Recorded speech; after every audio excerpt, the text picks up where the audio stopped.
Hello my lovelies, and welcome to today's video. My name's Alya and I'm really glad that you popped in. So today we're going to be creating this really cool purpley blue look. We're going to be definitely using some savvy minerals on the face and some Ether Beauty on the eyes and all the good things, and discussing what the different tests you'll find when you visit your ophthalmologist might be. So I am going at lightning speed in this video because there's just so much to get through, and this is definitely just a part one of probably 2 parts, hopefully not 3, because there is just so much. And I do encourage questions down below in the comments section. I'm happy to answer.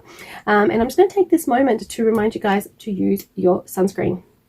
This is the kind of season where no matter where you are around the world, the UV levels are intense, well, excluding a few places, but it never hurts to have your SPF 50 on, especially on the face. So here in Australia we are heading towards our warmer months, so in Australia it's always good to wear sunscreen anyway. It's never that low UV, but if you are in a place that's particularly UV intensive, I would definitely encourage you to also add sunscreen to your face regime, not just moisturize or depend on your makeup to be your SPF protection, because every layer adds a little bit more SPF, so go for it.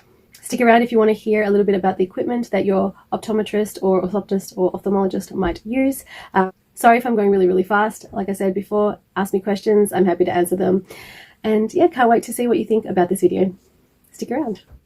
So where do we start? This is such an extensive list, and you know, it's going to be a 2-part video for sure. I think I'm going to try and get as much as I can into one, but there's just so much that we do and we can cover, especially in general ophthalmology, so where you sort of initially step into the tertiary care of your eyes. So this is assuming, you know, you've been to your GP or optometrist and, you know, they couldn't treat, they couldn't help you, and you need to go to the next step and see a specialist. So the first piece of equipment that you'll definitely see is the trial frame. So some places will have what's called a phoropter, and I'll try and include images of everything for you guys.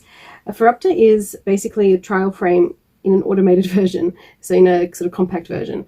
Otherwise you have these individual lenses and a sort of one size fits all but actually sits properly on no one type situation with the frame, and it's all adjustable and all that sort of thing, and your clinician will fit you with one, whether it be the phoropter or the frame, and start putting on lenses basically.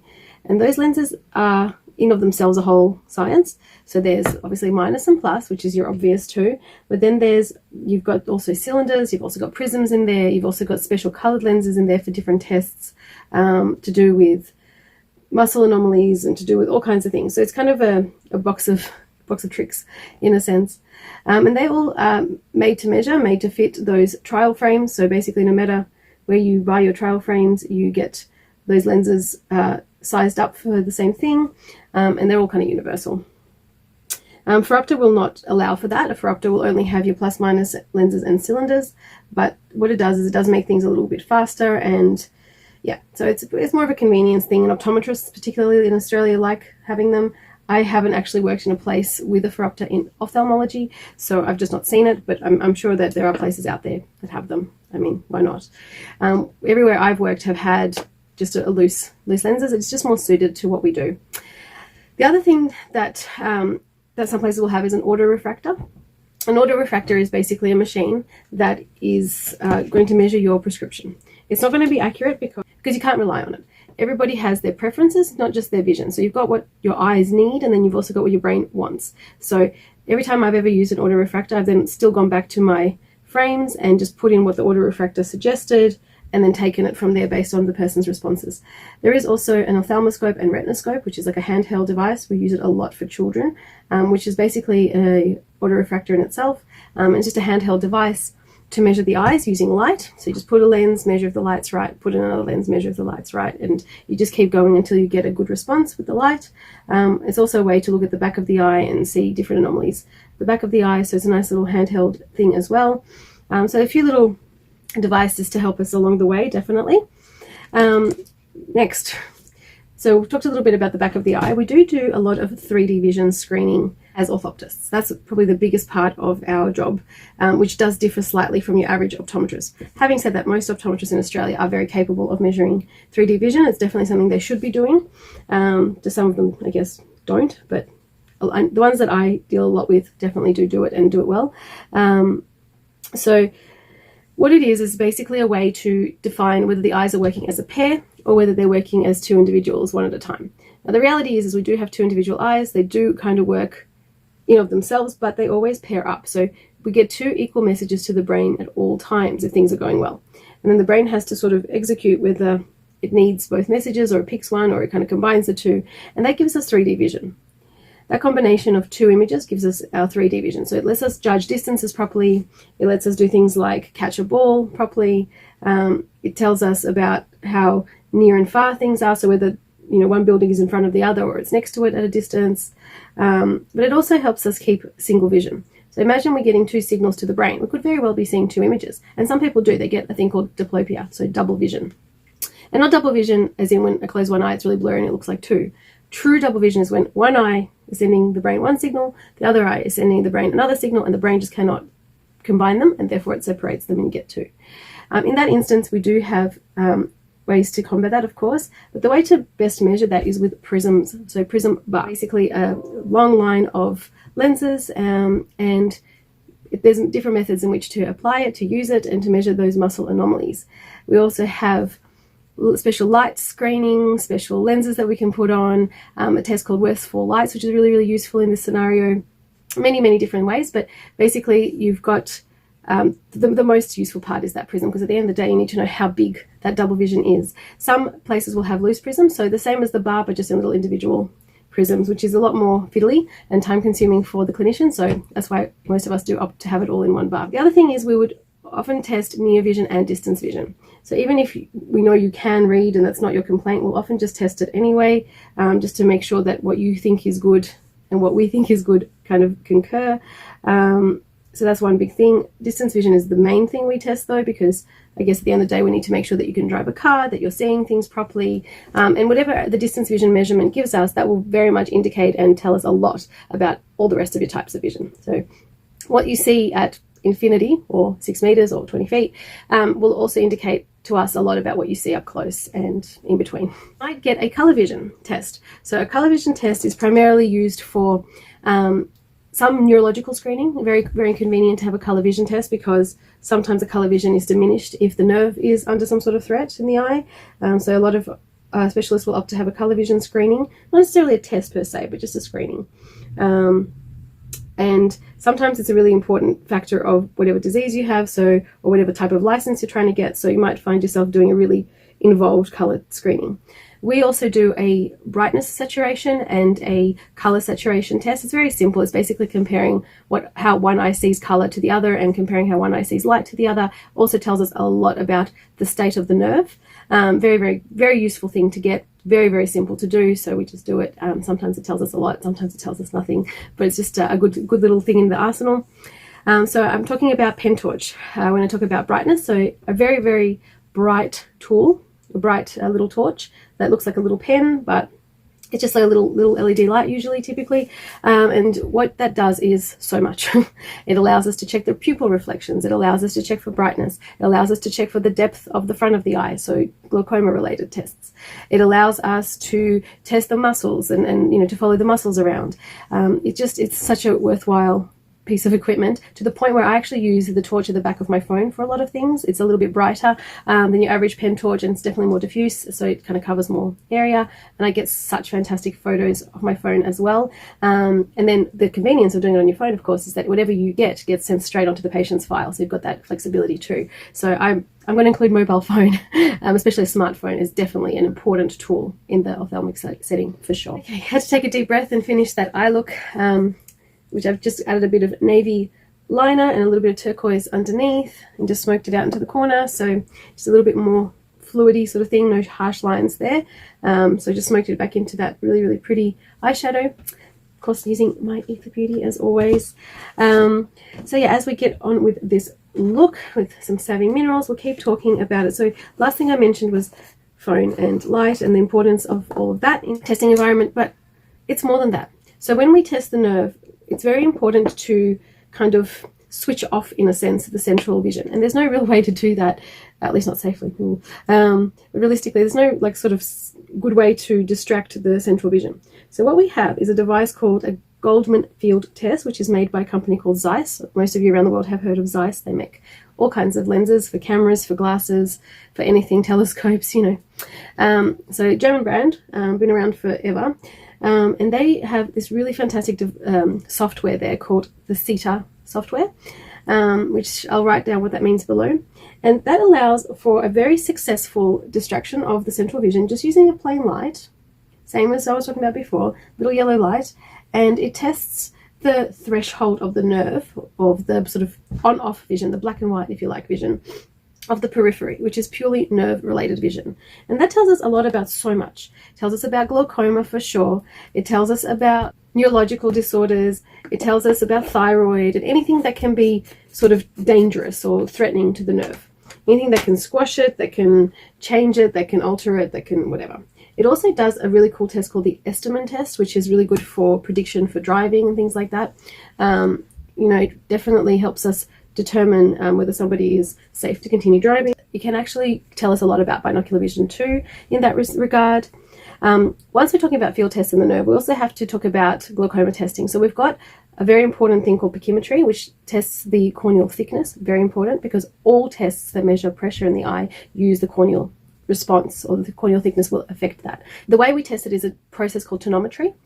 My preference, and the preference of ophthalmologists in Australia anyway, is applanation tonometry, which means that they actually do touch your cornea and they indent the central part of the cornea. Very safe, completely safe. It's no more dangerous than popping in a contact lens. It's very, very simple. They usually use anesthetic drops to achieve this comfortably, and it's basically the most accurate way to do it. That's just the basic of it. It's just the most accurate way to do it. The best way to measure it is using a device called Goldman as well. It's a little prism head. It's a little sort of tubical head that just comes in, bang, and comes off. Very, very easy, not painful or anything like that.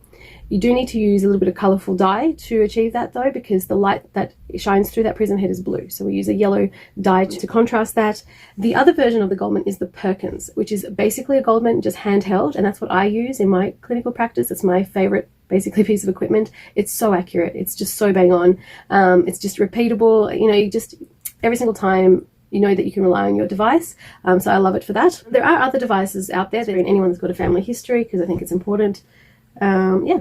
I think that you need the right tools, and a Perkins isn't that much more expensive, so I don't understand why people just don't have it, and be done with it, basically. The other thing is that's become very popular in Australian optometry practices is the puff of air test. What's called puff air, I think. There's different machines that do it. I flat out don't consider that a test. I think if you've had a puff of air pressure test, you haven't had a pressure test. That's how much I don't trust them. Again, fantastic screening tool. If you can imagine people are just walking off the street, you don't know anything about them or their allergies or their family history, and they're not able to tell you a lot of that information for whatever reason, because, you know, you're dealing with the public, you get all sorts. It's such a fantastic screening tool because it's literally boom, you're done. There's no dyes, there's no drops, there's no nothing. It's just anyone could do it. So that's convenient for sure. From that point of view, it definitely, again, has its place in the market, but I don't trust it. Once you've had your pressure tested and your corneal thickness tested and you've already got drops in and things like that, you will need most likely a dilator test. Now that's just assuming that you're safe to have one. And that means that when we had a look at the front of your eye, we qualified that as a safe eye to dilate. I already spoke a little bit about anterior photography. So I use my phone because my phone, as you guys can see right now, is pretty good quality. And I get really fantastic, very quick to upload pictures with it. So things that grow at the front of the eye or different measurements that I need to take at the front of the eye, very convenient documentation tool. We also document the back of the eye, the fundus. If you ever read a report from your ophthalmologist and they spoke about your fundus, what that refers to is the whole structure at the back of the eye. So the macula, the nerves, the vessels, the actual nerve bundle, the optic nerve head, all the things that they see in that central area of your back of your eye, of your retina. Once they talk about peripheral retina, they will actually specify peripherally, blah, blah, blah. And that's where things can be a little bit different. But the functional part of your retina is the fundus. For the fundus, and this is the last machine, unfortunately, I'm going to be able to squeeze into this video, or the last set of testing I'm going to squeeze into this video, and that is the OCT and fundus photography. So fundus photography, because we're already speaking about it, includes a test called fluorescein angiography. Bit of an antiquated test these days. We tend to not use fluorescein into the vein anymore to take pictures of the back of the eye, because technology has now allowed us to do that with pure photography. So you can actually get what's called an angiography OCT. So it does all the things that an angiography would do without the injection, because the injection can be very irritating. A lot of people are allergic to it, get reactions to it, don't like needles, all that sort of bad stuff. Whereas this way, a pure photo can actually tell you so much. And whatever a photo can't tell you, the OCT will. The OCT, and I feel like I've spoken about it before, it is a kind of like having an ultrasound to your eye, except there's no sound involved. It's purely photography, but what it does is it takes so many photos, thousands of photos of different areas of your eye, and it compiles that feedback, that light feedback that your eye sends back. So it actually gives you a map of the back of your eye. OCT stands for optical coherence tomography. So optical referring to the light that we use, and the tomography, the map. So you end up with this beautiful cross-section of the back of the eye, and it tells you about the macula, the nerve, what's going on, where it's happening, and usually gives you a really good indication of how to treat it. Of course, you need really good experience. You need to know what normal is. You need something to compare it to really utilize these scans, but the fact that this technology is really advanced now, such an important device. I think that everybody over sort of 45 would definitely be doing the right thing if they get at least one OCT, say, every 5 or so years, even if you're not worried. Because once you have a baseline, once you have what your normal is on record somewhere, and these things are usually emailable, like you can usually get a copy of your scan sent to you via email or text message or whatever these days. Once you have that baseline, you are safeguarding yourself for the rest of your life to be diagnosed accurately. And there won't be an ophthalmologist out there that will say, I'm not sure if this was there before, or I don't know if this is a change, or if this is just your normal, were you born like this, or is this something that's degenerative, is blah, blah, blah. All of those questions disappear once you have a baseline, which is why I always encourage our patients to get a baseline. But once you're sort of into glasses, or you're wearing, at least reading glasses or something like that, once you're in the eye care system and you have access to such a test, I think it's worth getting one. You don't have to get one often, but you do need to get one. And I think it's just so valuable for glaucoma, for macular degeneration, for vessel changes, for diabetes, for things that are normal, things that you were born with, but just to exclude them as changes, for different freckle findings, for different vascular change findings, all the things. I think that I'm going to have to draw a line there. The look is complete. I'm going to go a bit lighter today with the makeup because I have to go out wearing a mask. So this is going to be it for today. I'm pretty happy with just a light coating with the Savvy Minerals, just to feel a bit more kind of one color and freshened up, a little bit glowy. But the rest of it's going to get covered up anyway. I don't feel dressed until I've got my lippy on, so I've still been wearing lippy, but a lot of people tell me they haven't with the mask, which makes perfect sense. You just have to wash it off the inside of your mask afterwards anyway, so I get it. I hope that you guys are looking after yourselves, you're staying safe, you're staying happy. For more everyday things, please head over to Instagram and follow me there, and just to keep track of all the things that go on, and there are so many that often they don't even make it to Instagram, but I'm trying to keep everything updated and trying to post regularly. Some weeks you guys will notice I'll go MIA for a day or two, and that's probably because life has just gotten pretty full. The bucket was overflowing those days. So definitely try and keep things flowing there, and keeping it interesting too, not just an average update for no reason. If you like this video, please do hit like. There will definitely be a part 2 hopefully next week, because I just would love to tell you more about all these different tests. Post questions below if you had a particular test done that you were sort of unsure of what it is and why you had it. I'm happy to explain things or include it in the next video. Please do subscribe if you haven't already. I am stoked at the steady flow of views and subscribers on this channel. It's really encouraging, and definitely helps me keep going every weekend and midweek with tutorials and talks like this about the eye and makeup and all the good things. Wherever you are around the world, lovelies, I hope you're having a wonderful day, and I can't wait to see you on the next one. Bye.